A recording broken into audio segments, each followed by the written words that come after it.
Apple is abandoning an $18 billion manufacturing bet on India. There are 5 mechanisms controlling whether a country can actually make iPhones.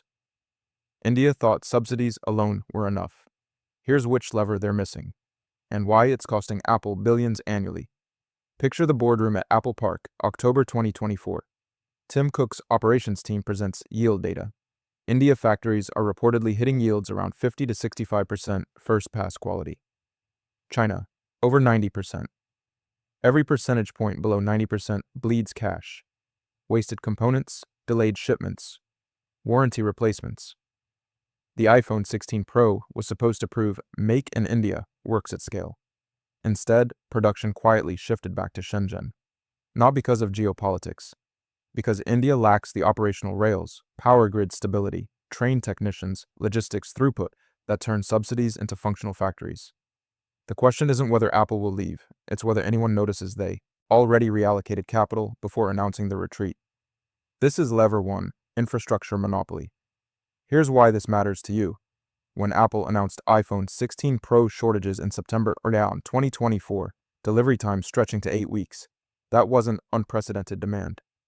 That was India's power grid failing for 8 to 12 hours daily, shutting down assembly lines mid-shift. Your pre-order delay represents hundreds of millions in daily revenue losses for Apple. Losses they're unwinding by retreating to China's near-perfect uptime.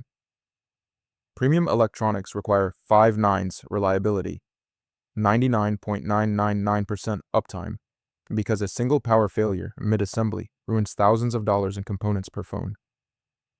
India's grid delivers significantly lower uptime in industrial zones. That gap doesn't mean occasional delays. It means economic impossibility. Boeing 787, 2007. Global suppliers promised factory-ready facilities to win Dreamliner contracts. Boeing discovered too late that factory meant buildings without reliable power, trained workers, or logistics infrastructure. Suppliers burned through billions trying to retrofit industrial basics. Apple just ran the same experiment with India. Chennai, India, Foxconn facilities face recurring scenarios. Power fails. Thousands of phones mid-assembly. Robotic arms freeze. Climate control stops. Dust settles on exposed logic boards.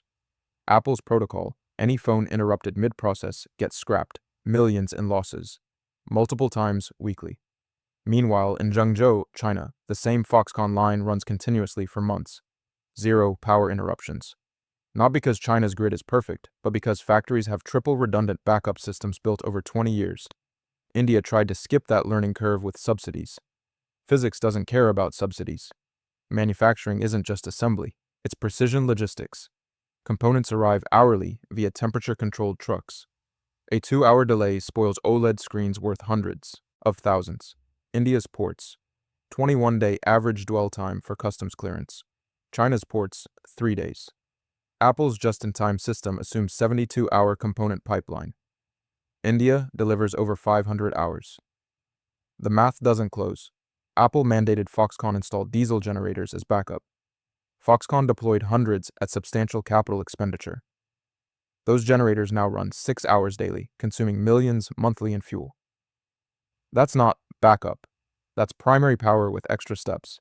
And diesel generators introduce vibration, enough to increase defect rates and chip placement. China's grid, stable enough that assembly happens on seismically isolated platforms. Infrastructure failures cascade. Power drops.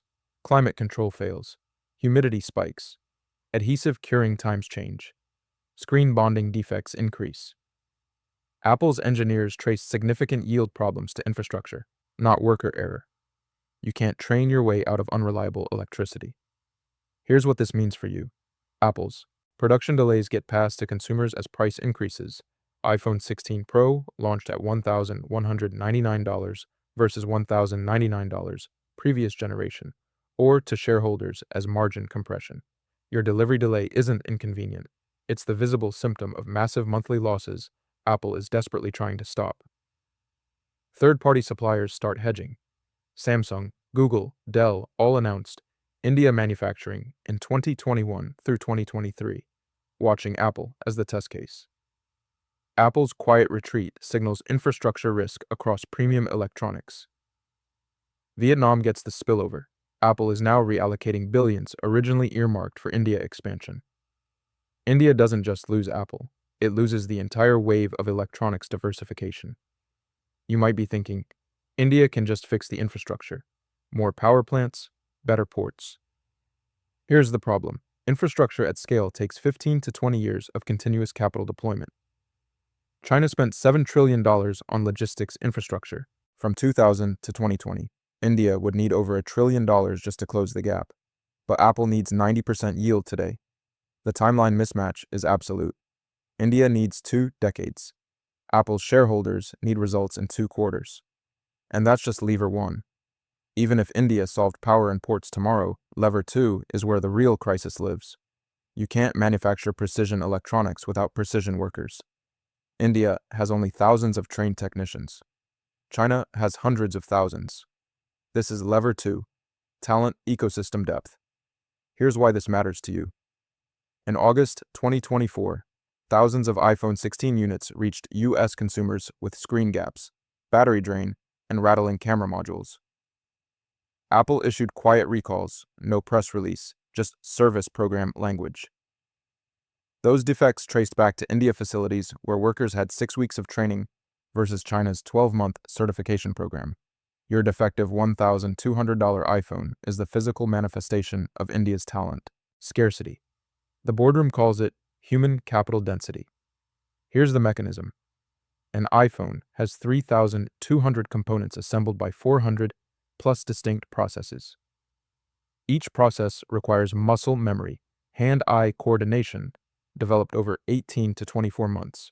You can't shortcut it with manuals or videos. China has hundreds of thousands of workers. With this muscle memory, India has only thousands. That ratio doesn't mean slower ramp. It means operational impossibility at Apple's required scale.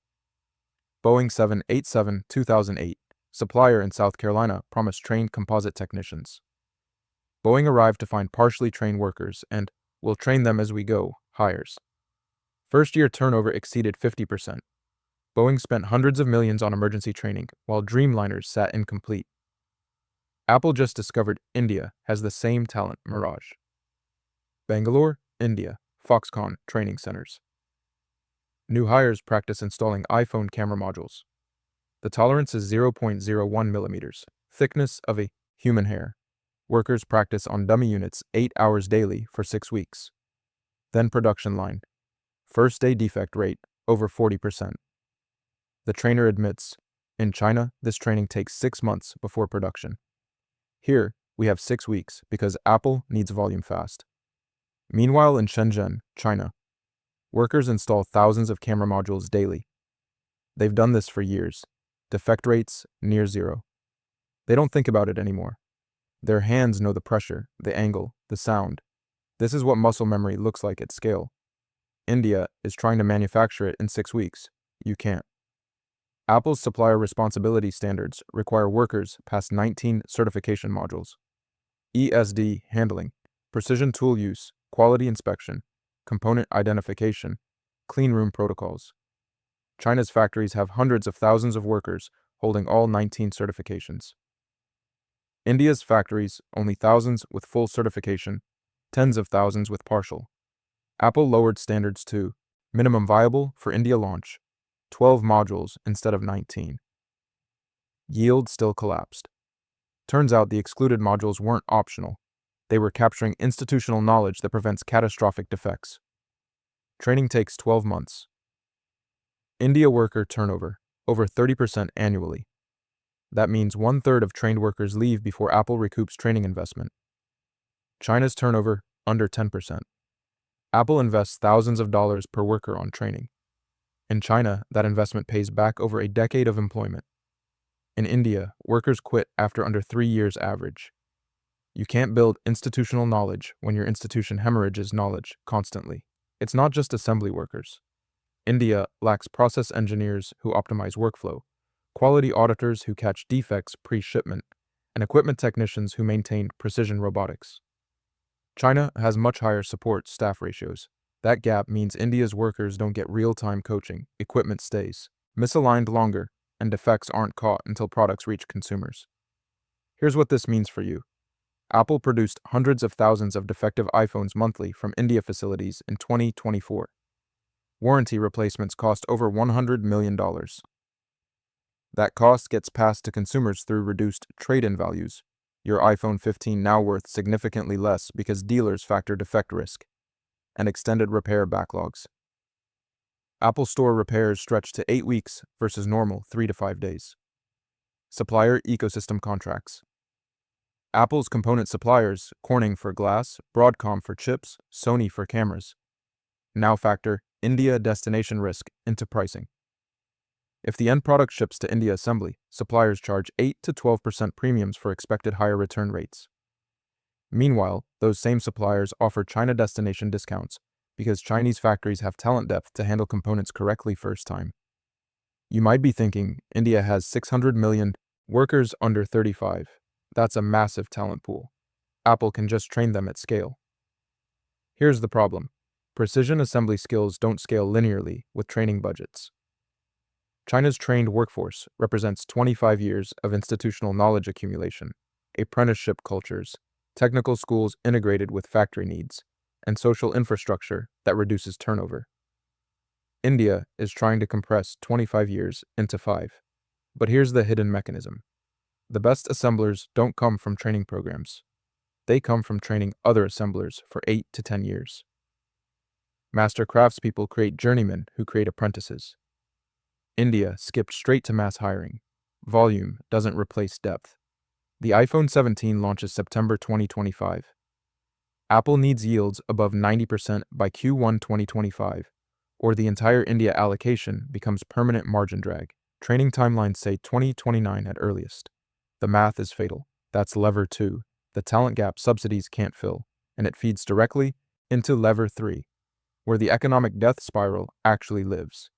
When you combine infrastructure failures with talent scarcity, you get quality yields so catastrophic that every phone assembled in India loses money. This is lever 3, quality system maturity. And this is where the mechanism breaks completely. Here's why this matters to you. At 50 to 65% yield, Apple scraps 35 to 50% of every iPhone attempt. That's not rework, that's landfill. Thousands of dollars in components per phone times hundreds of thousands of scrapped units monthly equals over $1 billion in direct waste annually. Add rework costs, expedited shipping, and warranty replacements, and you're at billions in annual losses. Your iPhone price jumped $100 generation over generation. That's Apple trying to offset India's quality crisis by spreading cost across all buyers globally. In the boardroom, yield is everything. First pass yield is the percentage of units passing quality inspection on first attempt. China. Over 90% yield means over 90 of every 100 phones are perfect first try. India. 50 to 65% yield means 35 to 50 of every 100 phones fail and must be scrapped or reworked. Below 85% yield, the economics invert. You lose money on every unit. Apple is burning billions annually assembling phones in India. Not because labor is expensive, because half the phones don't work. Boeing 787, 2009, suppliers delivered fuselage sections that didn't align. Gaps measured in centimeters, not millimeters. Boeing engineers spent 18 months hand-fitting pieces that should have been precision machined. First-time quality, under 50%. Each plane required millions in rework before it could fly. Apple's India factories hit similar yields. Same disease, different industry. The economics are identically fatal. Karnataka, India, in quality audits, Apple's teams consistently find failure rates above 40%. Common defects, screen gaps creating dust ingress, risk, battery swelling from overheating during assembly, misaligned cameras causing autofocus failure, loose lightning ports creating connectivity failure. Many phones are unreworkable. Hundreds of thousands scrapped. Meanwhile, in Zhengzhou, China, same audits.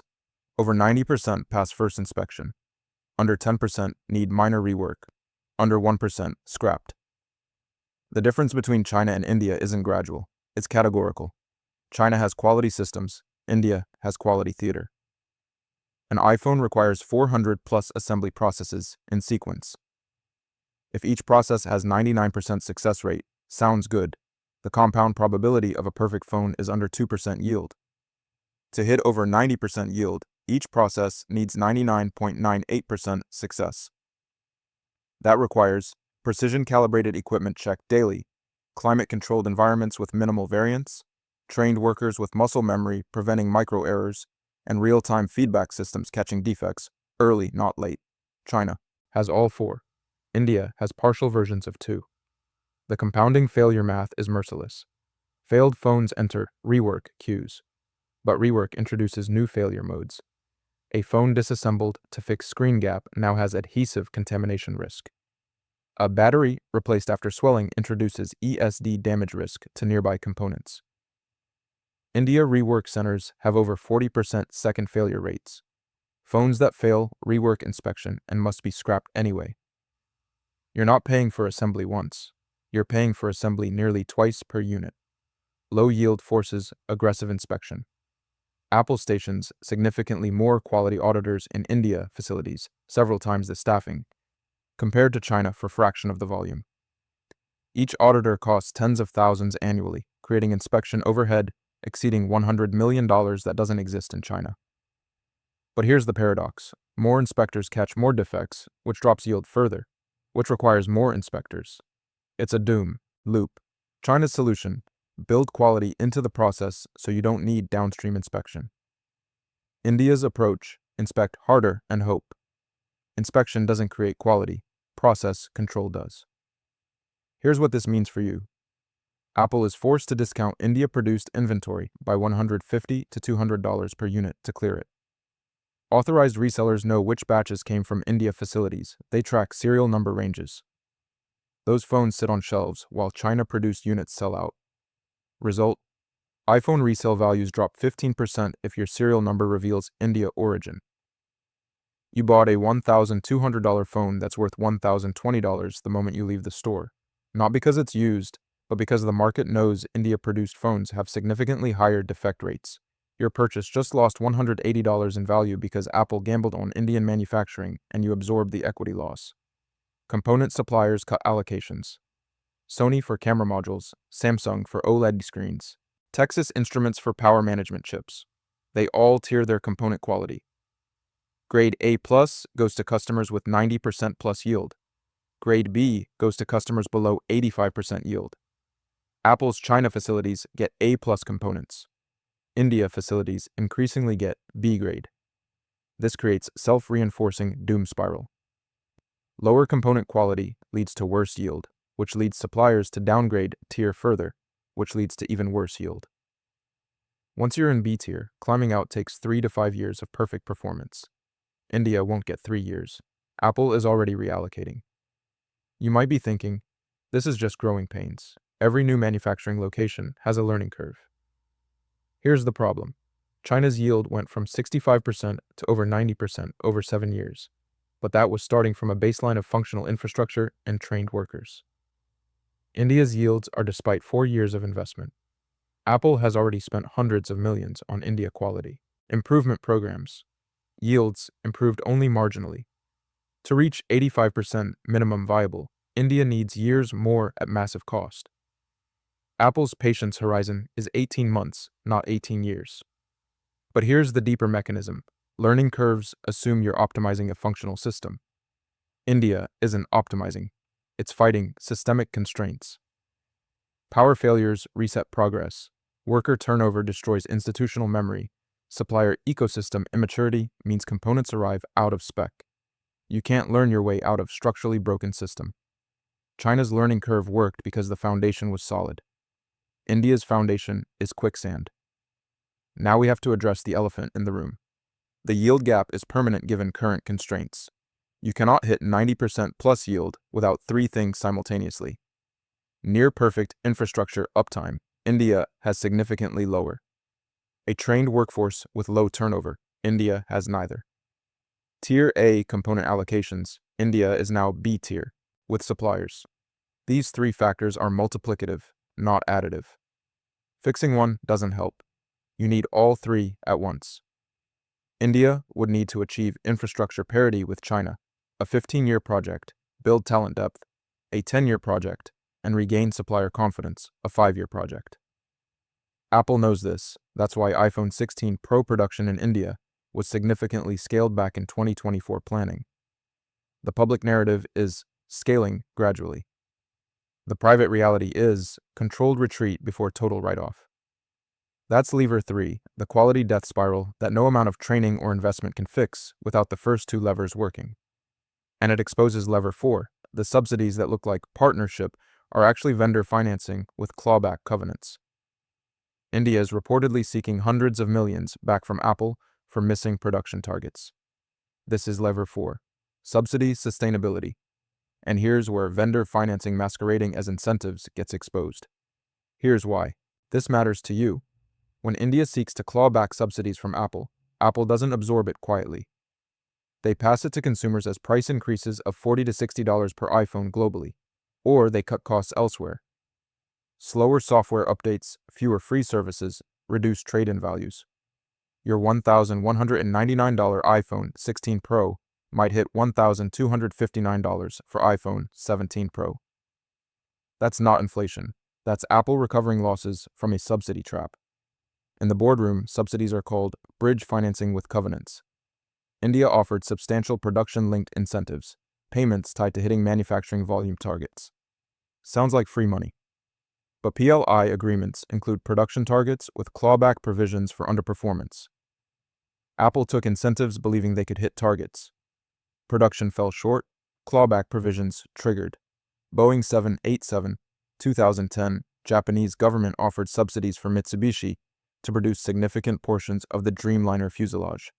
Terms: hit volume targets or face penalties. Mitsubishi missed targets significantly due to quality problems. Japan quietly restructured the clawback, but Boeing ate hundreds of millions in stranded costs. Apple's facing similar subsidy arithmetic with India. New Delhi, India, September 2024. Ministry of Electronics and IT reviews production data.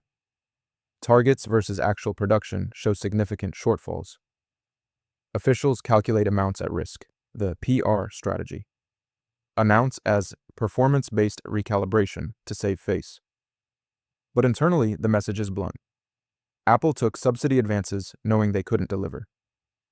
Meanwhile, in Cupertino, Apple CFO's office, Luca Maestri, reviews India profit and loss.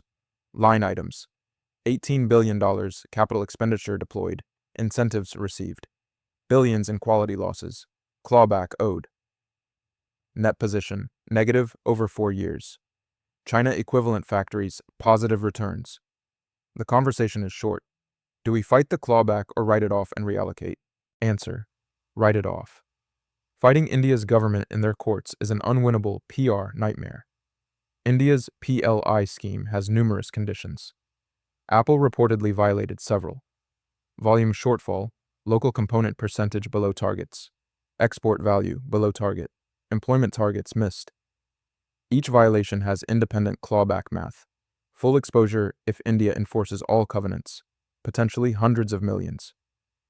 Apple is negotiating to cap it by offering to keep current factories operating, even at a loss, for additional months. That's not goodwill, that's hostage negotiation. India has Apple's $18 billion in sunk capital trapped in facilities. Companies see substantial incentives and calculate. This makes Indian labor cheaper than China. But the full accounting, labor is cheaper in India per hour, sounds great. Until you add billions in quality losses, plus clawback, plus excess logistics, plus extra inspection, plus turnover costs. Net position negative annually versus China. The subsidy wasn't making India cheaper, it was offsetting a fraction of India's structural cost disadvantage while creating clawback risk that wipes out any remaining benefit. India lent Apple incentives to build factories that lose money, then demanded repayment when those factories predictably failed. Apple's $18 billion India investment is now stranded. Can't sell the factories, no buyer wants low-yield facilities. Can't repurpose them. Apple's specific tooling doesn't transfer. Can't abandon them, lose all capital, plus trigger full clawback, plus destroy relationship with world's second largest consumer market. The only option, keep operating at a loss while reallocating new production elsewhere. This is why Apple's 2024 guidance shows supply chain optimization, Wall Street code for "we're hemorrhaging cash in India but can't stop yet." Here's what this means for you. Apple doesn't eat losses. They recalculate global pricing to maintain margin targets. iPhone 17 will launch at higher prices. iPad Pro at higher prices. MacBook Air at higher prices. Or, alternatively, Apple maintains pricing but cuts services. iCloud free storage reduced. Apple Care Plus prices rise. Trade-in values slashed. Either way, consumers pay for Apple's India mistake through price increases or service degradation. Other manufacturers cancel India plans. Samsung was planning multi-billion expansion, now postponed. Google was evaluating Pixel production, now focusing on Vietnam. Dell announced pausing laptop manufacturing investments. When Apple, the company with the most negotiating leverage on Earth, can't make India economics work despite substantial subsidies, smaller players know they have no chance. India's entire China Plus One strategy collapses because the anchor tenant just proved the model is broken. Without Apple's volume, component suppliers won't build India facilities. Without supplier ecosystems, no manufacturer can build in India. It's compounding. Failure. Apple's exit velocity triggers ecosystem abandonment. You might be thinking, India can just renegotiate the subsidies, waive the clawbacks. They need Apple more than Apple needs India. Here's the problem. India reportedly already waived clawbacks for suppliers previously. Additional waivers destroy India's credibility with every other PLI participant. If India becomes known as the jurisdiction that doesn't enforce contracts, then subsidies lose deterrent value and become pure giveaways. Modi's political opposition would attack him for handing billions to foreign companies with zero accountability. But here's the deeper trap. Even if India waived it all, Apple still leaves. The clawback is a symptom, not the disease. The disease is India cannot produce iPhones profitably at any subsidy level India's government can afford. To make India cost neutral with China, India would need to pay Apple billions annually in perpetual subsidies. That's over $100 billion over Apple's manufacturing horizon.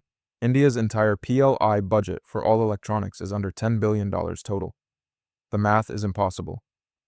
Apple is leaving because the operation loses money, not because of penalties. That's lever 4, the subsidy trap that turned incentives into debt collection. And that sets up lever 5, the controlled retreat. Apple's not announcing failure. They're calling it supply chain optimization. This is lever 5, and this is the final mechanism. How companies exit failed bets without admitting failure. Here's why this matters to you. In October 2024, Apple quietly updated investor guidance, diversifying production allocation to optimize supply chain resilience. Translation: moving iPhone 16 Pro production significantly away from India back to China and Vietnam. That reallocation represents $18 billion in India capital expenditure now stranded, tens of thousands of Indian workers losing jobs, and clawback owed. But you won't see headlines saying, Apple India expansion collapses. You'll see Apple enhances supply chain flexibility. The loss is real, the narrative is managed. In the boardroom, controlled retreat means restructure without triggering panic, maintain relationships with India government, still a consumer market of 1.4 billion people, reallocate capital without admitting the original thesis was wrong.